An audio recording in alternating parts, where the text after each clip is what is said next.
Hello my YouTube family. तो कैसे हो आप सभी को। आई होप कि आप सब बहुत बढ़िया होंगे, मजे में होंगे, बेहतरीन होंगे।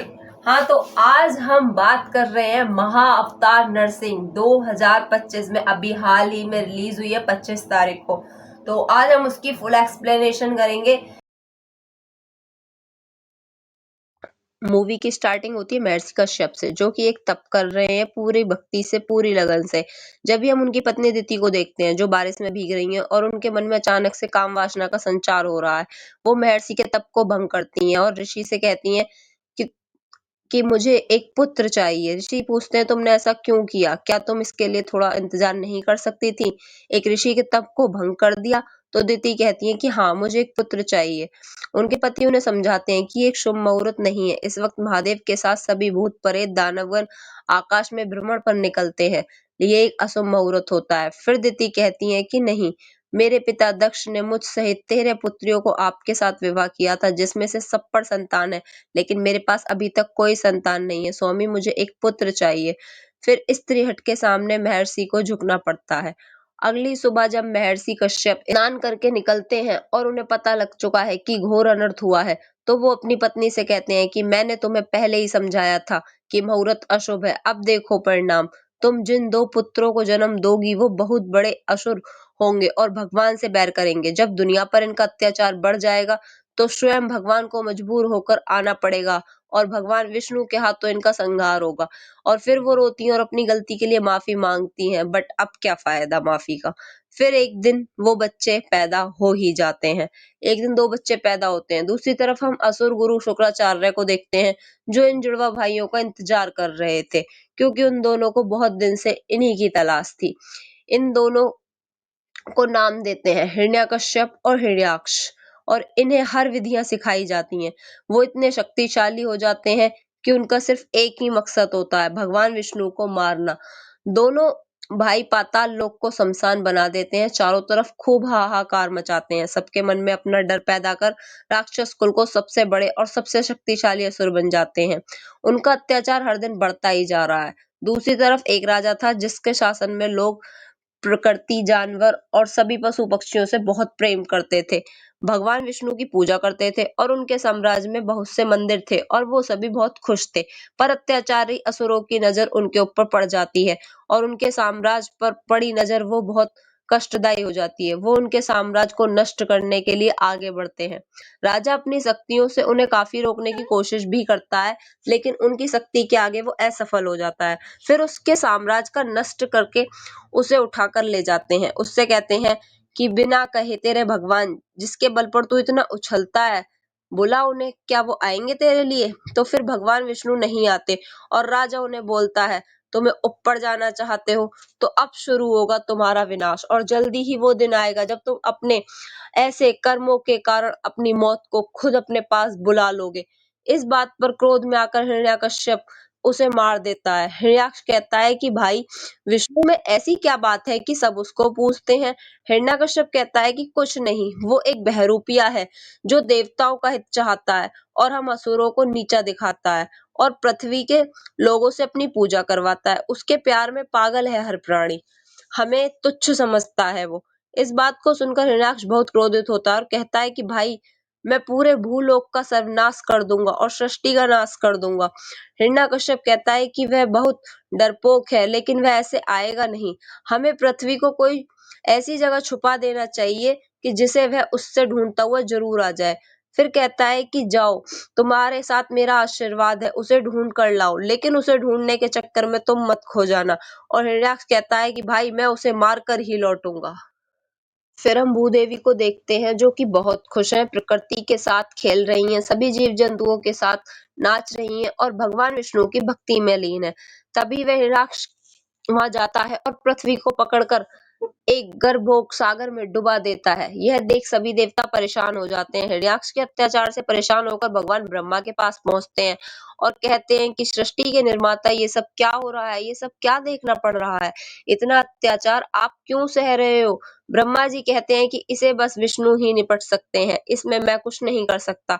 इतने में ही ब्रह्मा जी को छींक आती है और उनकी नाक से बहुत तेजी से एक रोशनी निकलती है। फिर सब देखते हैं कि ये क्या है और भगवान ब्रह्मा भी देखते हैं कि एक साथ ये क्या क्या हुआ, ये मानस कौन है।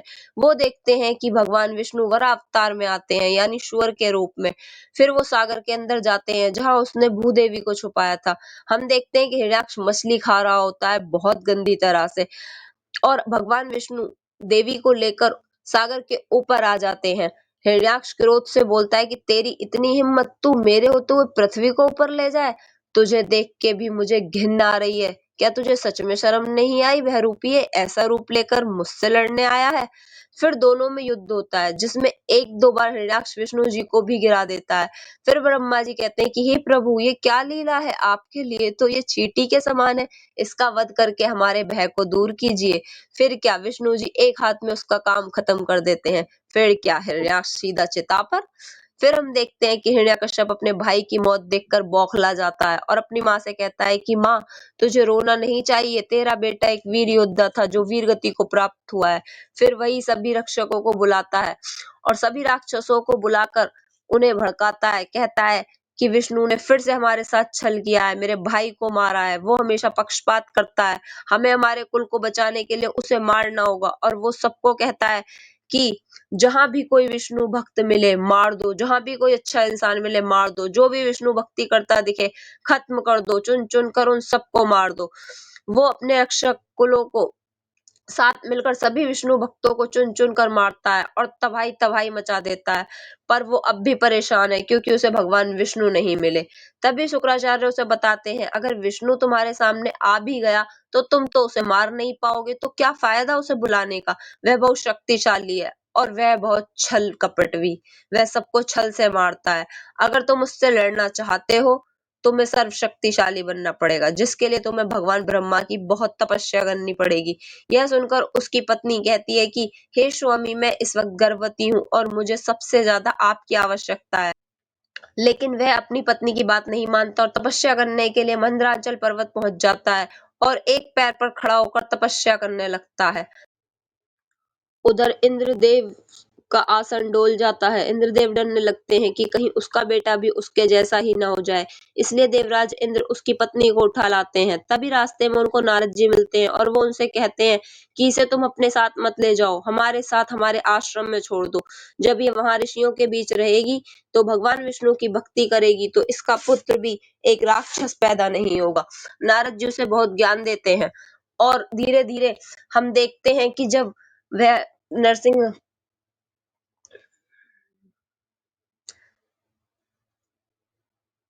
जब हिरण्यकश्यप की पत्नी वहां रहती है तो वहां पर ओम भगवते वासुदेवाय का जाप होता है और वह जाप गर्भवती स्त्री के अंदर पेट में पल रहा वो बच्चा भी सुनता है और उसके कानों में वही मंत्र गूंजता है। दूसरी तरफ हम देखते हैं कि हिरण्यकश्यप जो कि तपस्या पे खड़ा है, सालों बीत जाते हैं, उसकी तपस्या नहीं रुकती। सारी खाल गल जाती है, हड्डियां दिखने लगती हैं और उसकी तप की अग्नि से पूरा ब्रह्मांड जलने लगता है। आखिर ब्रह्मा जी प्रकट होते हैं और कहते हैं कि ऐसी तपस्या तो मेरी आज तक किसी ने नहीं की, मांगो क्या वर मांगते हो। तो हिरण्यकश्यप कहता है कि आपकी रचना से जन्मे किसी भी जीव से मेरा वध ना हो सके, न जानवर से, न इंसान से, न सजीव से, न निर्जीव से, न अस्त्र से, न शस्त्र से, न रात में, न दिन में, न अंदर, न बाहर। कहता है कि मुझे अखंड शक्ति दे दो जिससे मैं पूरे ब्रह्मांड में सर्वशक्तिशाली इंसान बनूं। भगवान ब्रह्मा कहते हैं ऐसा वरदान भी आज से पहले किसी ने नहीं मांगा, पर फिर भी वो कहते हैं तथास्तु।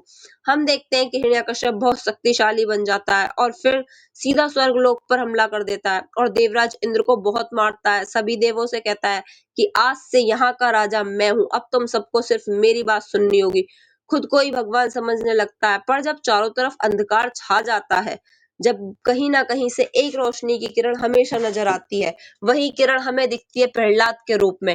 हम देखते हैं कि उसका पुत्र प्रहलाद बचपन से ही विष्णु भक्त है, जो कि हमेशा ओम नमो भगवते वासुदेवाय का जाप करता रहता है और वो बहुत दयालु है। उसे पशु पक्षियों से प्रेम है और वो सिंहासन को छोड़कर जमीन पर सोता है।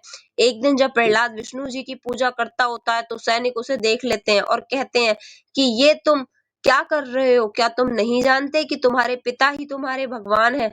लेकिन वो उनकी बात नहीं मानते। फिर अगले सीन में हम देखते हैं कि हिरण्यकश्यप प्रहलाद को दरबार में बुलाता है और अपनी गोद में बिठाता है। कहता है कि तुमने गुरुकुल में क्या क्या सीखा है, आज मैं तुम्हारी परीक्षा लूंगा। हिरण्यकश्यप पूछता है कि राजा क्या है, बताओ बेटा। प्रहलाद बताता है कि राजा वही है जो निष्पक्ष रहे, सबकी मदद करे, सबके मन पर राज करे, सबके दिलों के में वास करे। बहुत खुश हो जाता है हिरण्यकश्यप उसके बातें सुनकर। फिर जब भी प्रहलाद बोलता है कि राजा वो होता है जो कि संसार की रक्षा करने वाले भगवान विष्णु की आराधना करने के लिए लोगों को प्रोत्साहित करे। ये बात सुनते ही वो बौखला जाता है और कहता है कि ये तो अभी नादान बालक है, मैं जानता हूँ इसका कोई दोष नहीं है, यह सब विष्णु ने किसी बहरूपियों को भेजकर गुरुकुल में जाकर करा है, और कोई तो है जो गुरुकुल में जाकर इसको ऐसा ज्ञान दे रहा है, इसके ज्ञान में ऐसा विष घोल रहा है। फिर वो अपने पुरोहित गुरुओं से बोलता है कि आज से तुम्हारा काम प्रहलाद को सही ज्ञान देना है, कोई और इसके आसपास भी ना भटके, वरना मैं तुम्हें मृत्यु दंड मिल दूंगा। फिर प्रहलाद को दोबारा गुरुकुल ले जाया जाता है। उसे बताते हैं कि असुरों का कर्तव्य है दुर्बलों का विनाश करे। तो प्रहलाद कहता है कि शक्तिशालियों का कर्तव्य नहीं है कि निर्बलों की रक्षा करे। तभी एक बालक कहता है कि हाँ, तभी तो दुर्बल जीवित रहेंगे। उसी बात पर उसे उसके गुरु बहुत मारते हैं। बाद में प्रहलाद उन सभी बच्चों को भगवान की महिमा के बारे में बताता है। वो सबको विष्णु जी की भक्ति सिखाता है, सभी को ज्ञान देता है। जब भी वहां एक बच्चा क्रोधित होकर उससे लात मारता है और कहता है कि तुम अंधविश्वास में जी रहे हो, हम दुर्बलों को मारना ही होगा, जब भी यहाँ सब कुछ ठीक होगा। एक सही वहां से गुजर रही थी, वो लड़का उस पर अपना पैर रखता है कि सही उस पर अपने कांटे छोड़ देती है और प्रहलाद उसे बचाकर वो कांटे अपनी पीठ पर ले लेता है। सब बच्चे उससे खुश होकर उसकी बात मान लेते हैं। और जब भी एक लड़का आता है और कहता है कि आओ हकीकत में दिखाता हूँ, जो लोग किसी का भला करते हैं उनके साथ बुरा होता है, और लड़का उनको एक खंडर में ले जाता है। वहां हम सब देखते हैं, वो बहुत ही खतरनाक मंजर होता है, सच में दिल दहला देने वाला। वहां बहुत अत्याचार हो रहा है, जो भी भगवान विष्णु का नाम ले रहा था उनको मारा जा रहा है, आग से जलाया जा रहा था।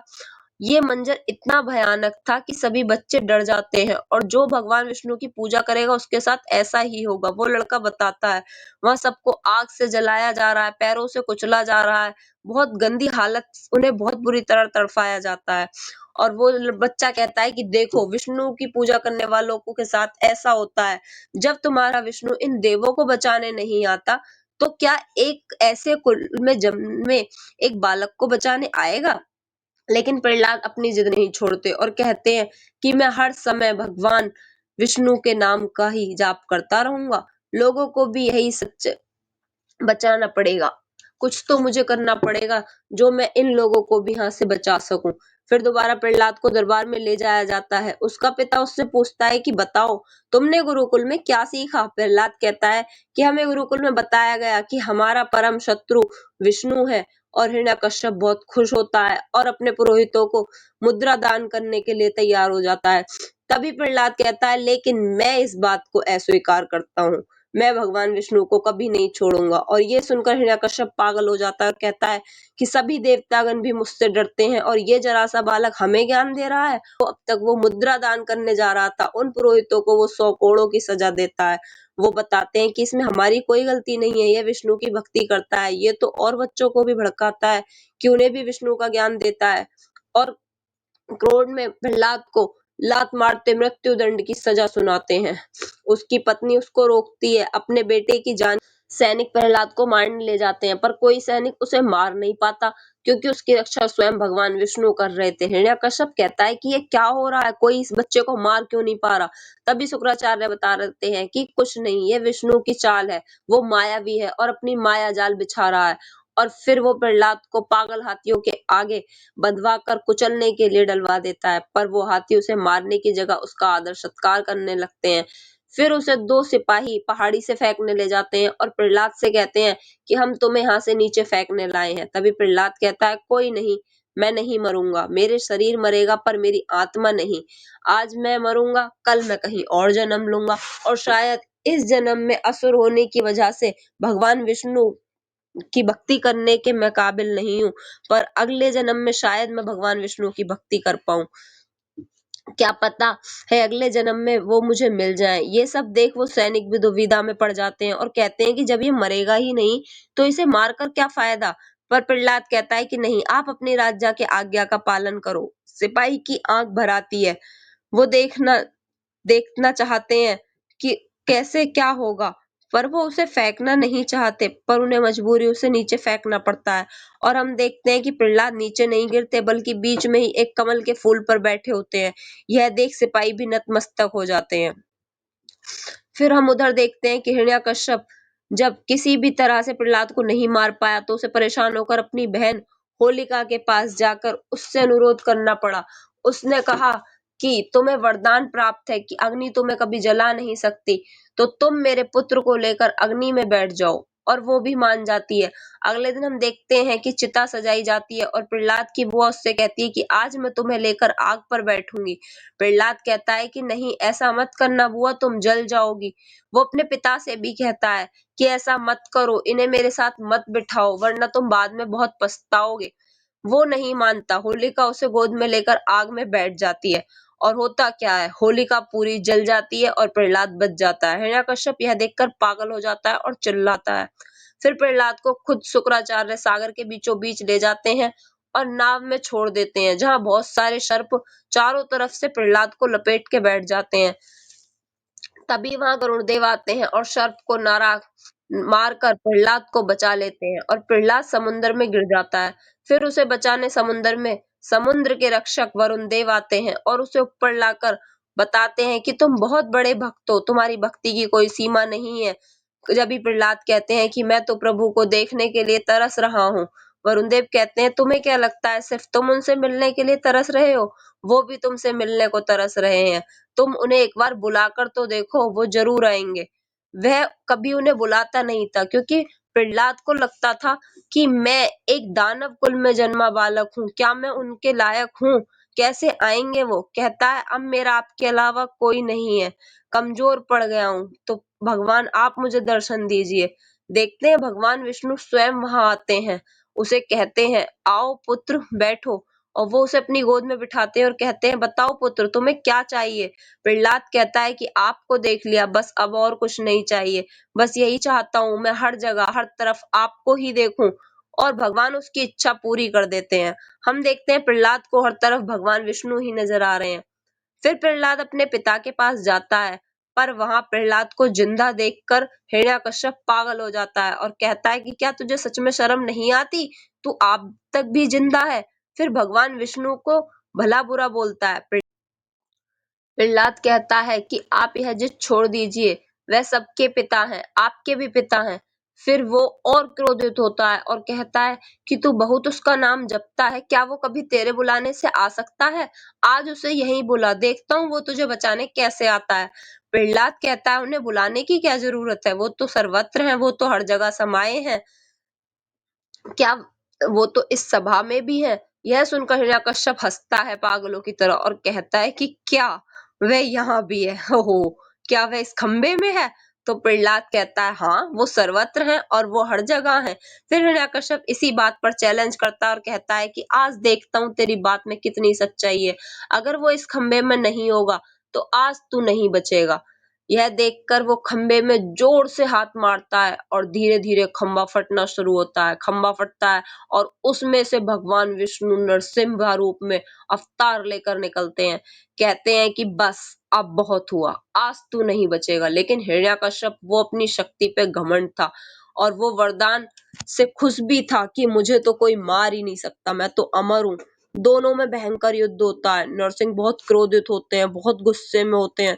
वो इतना भयंकर युद्ध होता है, आंखें इतनी लाल गुस्से से भरी हुई, वो भयंकर सिंह का रूप। और वो उसको उठा उठा कर पटकते हैं। तभी वो उसको उठाकर चौखट पर लेकर आते हैं और वहां लाकर अपनी जांग पे रखते हैं। फिर कहते हैं ना धरती पे ना आकाश में मैं बैठा हूँ, देख चौखट पे। और क्या जमीन पे नहीं, मैंने रखा है तुझे जांग पे। ना इंसान हूँ ना जानवर हूँ, मैं नरसिंह हूँ। न अस्त्र से न शस्त्र से मैं तुझे फाड़ूंगा नाखूनों से। ना तू अंदर है ना बाहर, क्योंकि तू चौखट पे है। न दिन है न रात है, गोधूली बेला है। यह कहकर वे नाखूनों से उसे फाड़ देते हैं और उसके दिल को निकालकर उससे क्रोध से हिलाते हैं। और भाई जो मूवी में वो सीन दिखाया है ना एनिमेशन द्वारा, 3D द्वारा, भाई लास्ट के वो 15 मिनट कसम से हॉल में भी बवाल मच गया उस सीन से। सच में वो मतलब उसके दिल को इस तरह निकालते हैं और उससे इतनी बुरी तरह से खेलते हैं। फिर उसका वध करने के बाद भी उनका गुस्सा शांत नहीं होता, क्योंकि वो बहुत क्रोध में थे। हिरण्यकश्यप का पूरा साम्राज्य नष्ट कर देते हैं। उनके क्रोध से सब कुछ बिखरने लगता है, सारे खंबे, सारे स्तंभ, सारी महल सब टूट-टूट के बिखरता है। सब देवता भी डरने लगते हैं कि अब उनका क्रोध कैसे शांत करें। सारे देवता डर के ब्रह्मा जी के पास जाते हैं और कहते हैं कि हे देव, अब इनका क्रोध कैसे शांत करना है, कुछ तो कहो। लेकिन वो भी उनके गुस्से को देखकर डर जाते हैं और कहते हैं कि यह तो सिर्फ भक्त प्रहलाद ही रोक सकता है। और फिर प्रहलाद नरसिंह के सामने जाकर कहते हैं कि हे नरसिंह, हे भगवान विष्णु, अब शांत हो जाइए, अब कुछ नहीं है, अब ये गुस्सा शांत कीजिए, अब सब शांत हो चुका है। तभी भगवान देखते हैं कि उनका पुत्र प्रहलाद उनके सामने खड़ा है और वह शांत हो जाते हैं और अपने पुत्र प्रहलाद को उठाकर गोद में बिठाते हैं और उनसे कहते हैं कि तुम्हारा नाम हमेशा मेरे भक्तों में गिना जाएगा और हमेशा तुम्हारा नाम मेरे भक्तों में अमर रहेगा। और तो कैसी लगी एक्सप्लेनेशन बताना जरूर, और अगर आपने मूवी देखी है तो भी बताना, और नहीं देखी है, देखने जा रहे हो तो कमेंट करना। और वैसे भाई मैं तो कहूंगा कि एक बार मूवी जरूर देखो, एकदम बहुत दमदार मूवी है। जो उसके सीन है भाई, एनिमेशन जो उसमें दिखाया गया है वो बहुत ही कमाल है। और एक्सप्लेनेशन आपको अगर अच्छी लगी हो तो वीडियो को लाइक कर देना, कमेंट करके बताना कि आपको कौन सा पार्ट और कौन सा सीन ज्यादा बेस्ट लगा है, और क्या आपको इस कहानी का पहले से सब कुछ पता था, आपने स्टोरी पहले सुनी है या नहीं सुनी है। बल्कि मैं तो कहूंगा कि लोगों को, अपने बच्चों को भी ये स्टोरी दिखानी चाहिए, क्योंकि आजकल बच्चे पुरानी पुराण किताब ये सब पढ़ने में इंटरेस्टेड नहीं होते हैं। तो शायद वो भी मूवी के द्वारा हम लोगों की हिस्ट्री, अपने कल्चर को थोड़ा सा जान सके। ठीक है, तो चैनल को सब्सक्राइब कर ले और वीडियो को लाइक कर दें, और जुड़े रहें हमसे, हमारे चैनल से इसी तरह हमारी और वीडियो के लिए। हर हर महादेव, जय श्री राम और जय नरसिंह।